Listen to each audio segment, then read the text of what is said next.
welcome back to Deep Dive with me, Steven. Now, this is a special Deep Dive session where we chat with some of the candidates standing in the upcoming election. The details are out, and of course, election fever is in full swing, so we're quite excited about that. Today, I have with me Workers' Party candidate Dr Ong Lue Ping. He's 47, a father of 3, and a senior principal clinical psychologist at the Institute of Mental Health.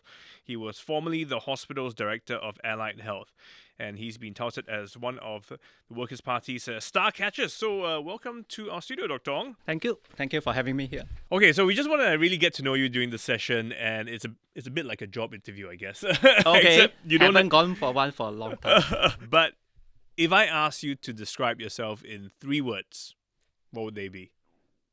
I would say patriotic, caring, empathetic. Okay, why those 3 words? Okay, I think friends who know me will know that I love Singapore. So, I watch Singapore football.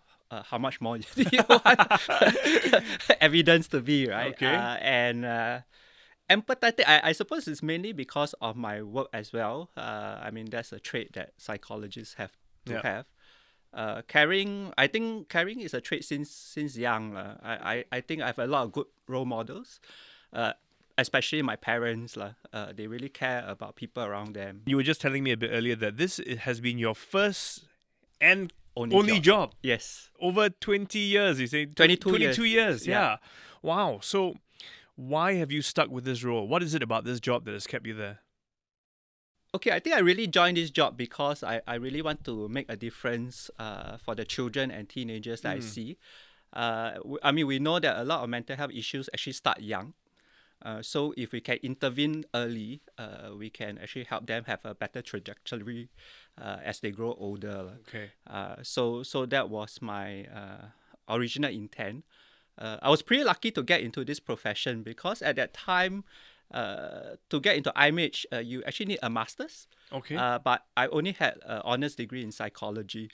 But I think what happened was the only male psychologist at the child guidance clinic, which I have been working at, has retired.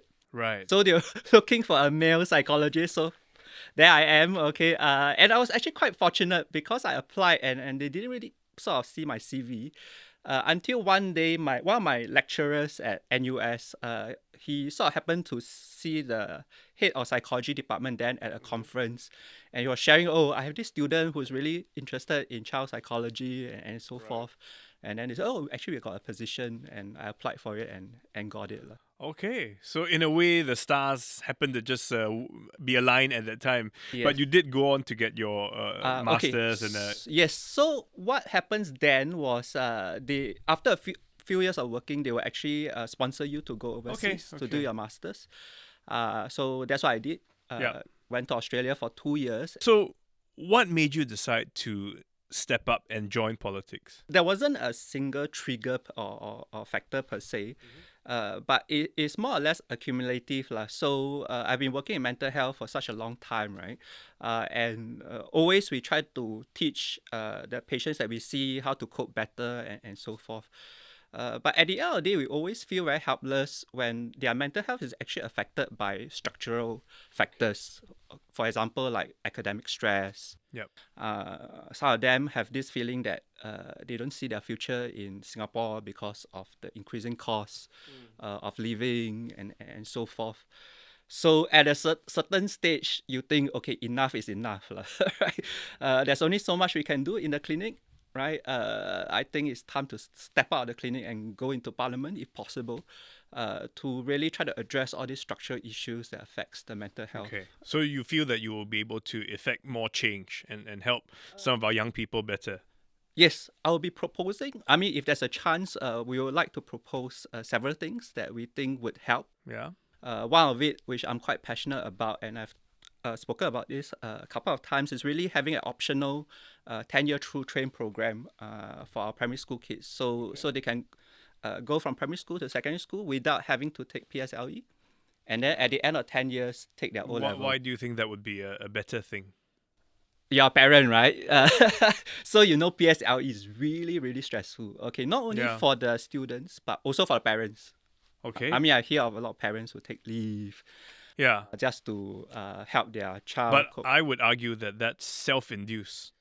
Okay. Parents should not take leave, in my opinion, to stay home with their kids. They create more stress at home. Yes and no, depending on your relationship with the child. Okay. Yeah. So if your relationship with the child is positive and supportive, the parent being there can serve as a support lah. But Okay. of course, if it's negative and you're just like nagging and giving more test papers and exam papers to do, then that's not too helpful. So that will be one of the things you will be championing, I guess, and a lot of it will be about young people and helping our young people. Is that mainly an area that you want to focus on? Yes, young people and of course those with special needs. Okay. I mean, this includes like autism. Children with low intellectual abilities and Right. so forth. Do you feel that there's a shortfall in what we're doing currently? That there are a lot of gaps in the system? I think we are in the right direction. We do have the system in place. Quality-wise, I would say is good, but the quantity may still not be enough. Okay. As you know, for certain students to go to special school, there's a long waiting time. So it's really the quantity lah. Quality, I think we have done pretty well over the past 2 decades. More the quantity. So more resources should actually be invested in our SPED school education. One thing I feel very strongly about is the school fees, right? Mainstream primary school fees is pretty low, right? But for SPED schools, their school fees are actually higher. Of course, they need more resources and so forth, but you need to understand that for these children with special needs, right, they have a lot of therapies to go to, and it's a huge cost burden on the parents. Okay. So if the state can help as much as we can in terms of education, I think that would be really helpful. Okay. Then some might ask you, I mean, in terms of choosing the political party to champion this cause, why did you choose Workers' Party and not some other party which may have more resources to do this? I wouldn't agree they have more resources to do this because ultimately the state has the resources to do all this. Okay. I joined the Workers' Party because I'm aligned to their conviction to have a more inclusive and compassionate society. A lot of the things that we propose in the manifestos actually points to that. So I think Workers' Party is a party that puts the well-being of Singaporeans at the front and center of policy making, right? We also have advocated, instead of just measuring economic KPIs, right? Yep. We should really be measuring social KPIs as well, because that's what really matters to the well-being of Singaporeans. Okay. Yeah. And have you measured your own social KPI in the sense that what kind of impact this will have on your personal and your family life as well? You mean joining politics? Yeah, joining politics. And what did your wife say when you told her? Okay, my wife is a very private person, so she's not very keen for me to join politics, especially opposition politics. Mainly because I think she's concerned about the public scrutiny on the family, especially the children. Which I think are valid concerns. But I think eventually I think we agree to disagree. I mean, she knows I feel very passionately about the well-being of Singapore and Singaporeans, and that's something that I really wanted to do. Well, you did say it was opposition politics that she was not keen for. So if you had been joining the PAP, would she have been? I think it would be the same. I think as long as it's politics, okay. You will put yourself out in public scrutiny. And having said that, even joining PAP may also sort of put you in a lot of scrutiny as well. So I wouldn't say it's just opposition politics. Yeah. But do you feel that there is a bit more of a challenge joining a different party besides the PAP? Definitely it will be a different challenge, right? In terms of resourcing, WP or Workers' Party is really volunteer driven. I mean, we don't have a lot of resources that the current ruling party has. So a lot of things you have to be hands-on and so forth. So that's the part that's different. But otherwise, it's really just different political philosophy as well. So I don't think that's right or wrong. It's really which one you're more aligned to. At the end of the day, I think to have a really balanced parliament, right, we really need to have diverse perspective and views in the process of policy making. Okay. right? Because if we don't do that, right, we will likely have blind spots. Right. So I mean, in psychology, it's the same, right? I teach my patients to have balanced thinking, right? Right. You cannot just be leaning towards negative. Obviously, you also cannot just be leaning towards positive, because life is not that positive, right? But we need to have a balanced and realistic thinking. And I Okay. think that's the same for Parliament as well. I think the challenge a lot of times, and it's not a personal thing or related to a person, but it's because of the system. So if you propose a policy, right, more often than not, you will highlight the benefits. Yep. You will not really highlight the trade-offs. Okay. Right. But we know that in any policies there will always be trade-offs, right? Mm-hmm. So if you don't have diverse parties pointing out trade-offs, right? Okay. Then very likely that may lead to blind spot or what we call groupthink. Okay. Yeah. So do you feel that this is your sort of calling to help, I guess, provide more information, create greater awareness on issues that are debated? Yeah, and provide different perspectives. Okay. So hopefully by providing different perspective, all of us together in Parliament, regardless of parties, we can come together and create policies that are really beneficial to Singaporeans. And if there are trade-offs, and there will definitely be trade-offs, okay, we need to have an honest conversation on how do we mitigate or address these trade-offs, because we cannot be sacrificing people just for the sake of certain policies. Yeah. Would you challenge policies just for the sake of highlighting the trade-offs, even if you know they are good policies? Highlighting the trade-off doesn't mean that the policy is not good. Yeah. Right? Because all policies will have trade-off. Okay, even our I mean, own... in a way, by highlighting the trade-offs, you are trying to, I guess, dissuade people from supporting that no, policy. Not exactly. If the policy ultimately benefits Singaporeans, and there are trade-offs, and we would want to actually highlight that. Hang on, we know that this policy does make sense. Okay. But the trade-off is this. Okay, can we address that as well? It doesn't have to be a dichotomy thing. Okay. We can do both. Okay, but the thing is, if you don't highlight this trade-off, it may not even be front and center in your decision making, and then people gets affected by this trade-off, and then that won't be to the benefit of Singaporeans at large. You find yourself always bringing this psychologist hat to everything you do, also even to your family. do you psychoanalyze your children, I don't really, but I do know as a child psychologist, the most important thing is to develop a good relationship with your children.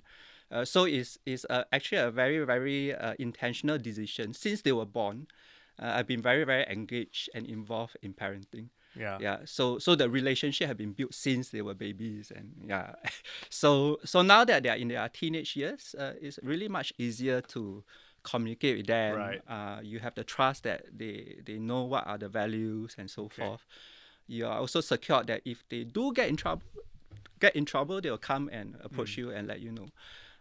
But that has to start. And I think being a child psychologist does help me realize that very early on. And that's why I advocate to all parents as well. Start from day one, build that relationship. I mean, be around, be there for them. I think we all know that, you know, sometimes. And not on your handphone. I mean, to be around for the children so that they know that you're there to support them regardless of what may occur. Did you speak to your children? You say they're teenagers. Yes. Did you tell them about this and what you wanted to do, and what did they say? Okay, actually, they're actually very supportive and excited. I think main thing is because they knew that I spent a lot of time with them, and finally I could do the things that I wanted to do. Because they are much older, I don't have to sit beside them, ask them to do their homework, right? They are now very much on their own. But do they understand that they will be under the limelight a bit more? That their friends will be saying, "Hey, your dad, Fortunately, most of them, all of them are quite old by now. Actually, you'll be surprised, not a lot of students are interested in politics. They may watch some TikTok videos of you. So my son, my youngest one, has actually self-designated himself as my social media morning doctor agent. Okay. So he will he sees TikTok videos of me, right? Yeah, so yeah. I think the press conference, they do a screen grab and something.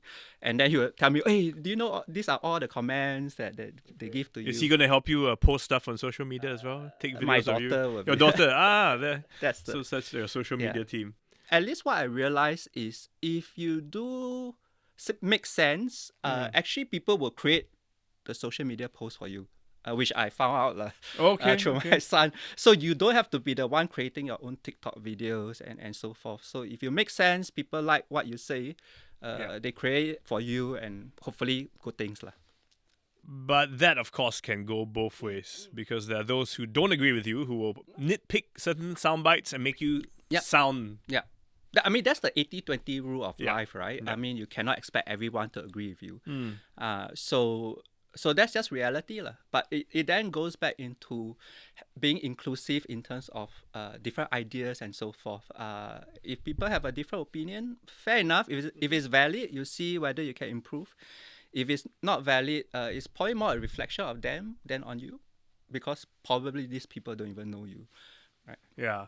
And a lot of the people may not know you well because you are quite new to the scene, you know. Yes. What should they know about you? If you could tell us something now that... First thing first, of course, as I mentioned, I'm passionate about Singapore. Right? So I'm doing this mainly because it's another way to serve the country. Okay. As you know, I had held leadership positions in IMH, and it was a very intentional decision to step down to engage in opposition politics. Did you step down from that role so that you could enter politics? Yeah. I see. Okay, I have to emphasize that it was my decision. It was not a decision made for me. Okay. Because I really want to avoid any potential or perceived conflict of interest. Because as senior management, you do get more information and privileged information. So I don't think that will be helpful for anyone, including the organization. And how did your boss, what did he say? Or she say? Okay. My boss is actually very supportive. He was telling me, okay, don't worry, we take a risk. You continue in your position.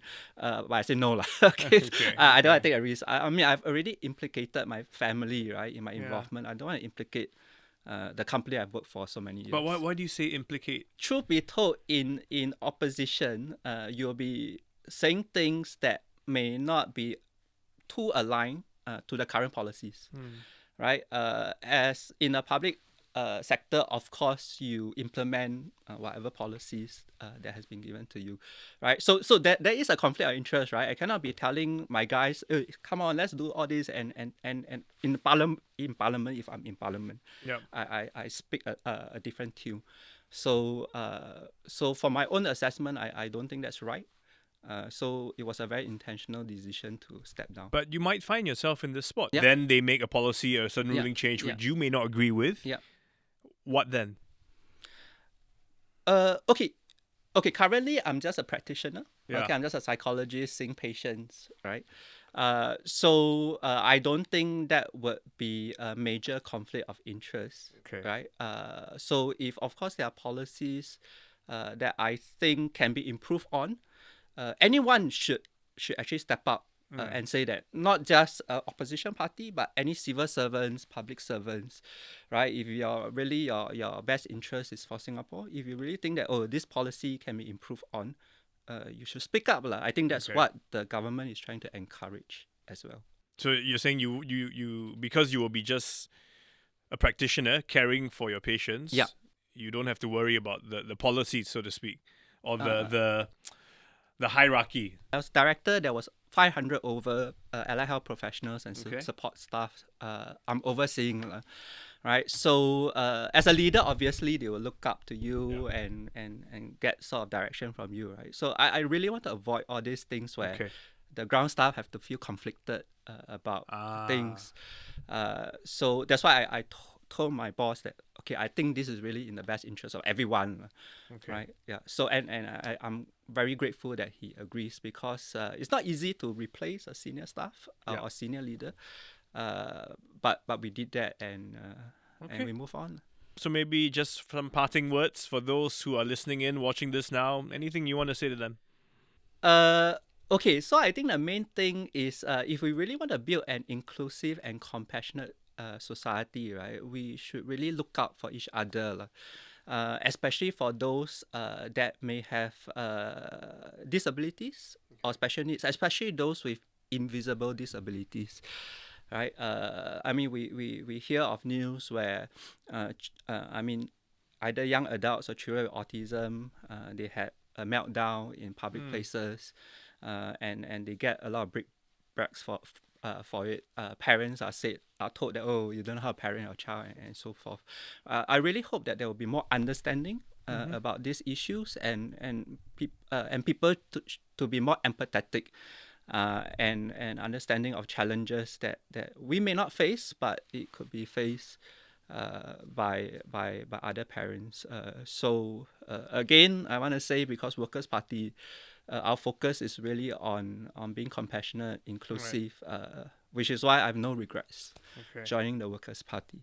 But I just want to challenge you one more, because what you've just said are all the things I would expect any politician to say. Yep. But not a psychologist politician. Oh, is that different? I'm saying if you could speak frankly to people, Yeah. Without using all the politically correct terms. Yeah, what would you say? I would say exactly the same thing. Really? As I would say. Okay. I say what I feel from my heart.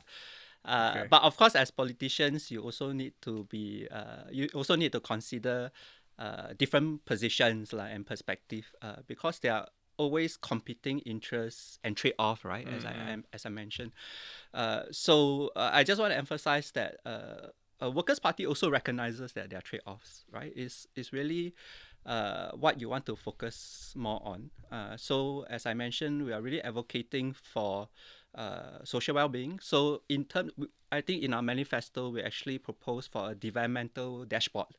Right, so instead of just measuring economic KPIs like GDP and so forth, we should also be measuring social KPIs, right? So these are the level of mental and physical health in the population, level of social connectedness, participation, and so forth. All these are actually important, and all these are the ones that actually makes life meaningful. I'm not saying money is not important, right? But we really need to look beyond just pure economic data. And this is something that we will really push hard for. Okay. Well, thank you so much. Thank you for joining us. All of you listening in, we hope you've enjoyed that discussion, that conversation that we've had. Stay tuned. We'll have more new faces coming on our chats here on Deep Dive. A shout out to my team, Tiffany Ang, Junaini Johari, Joanne Chan, Crispina Robert, Alison Jenner, Saya Win, and Ili Mansour. See you again.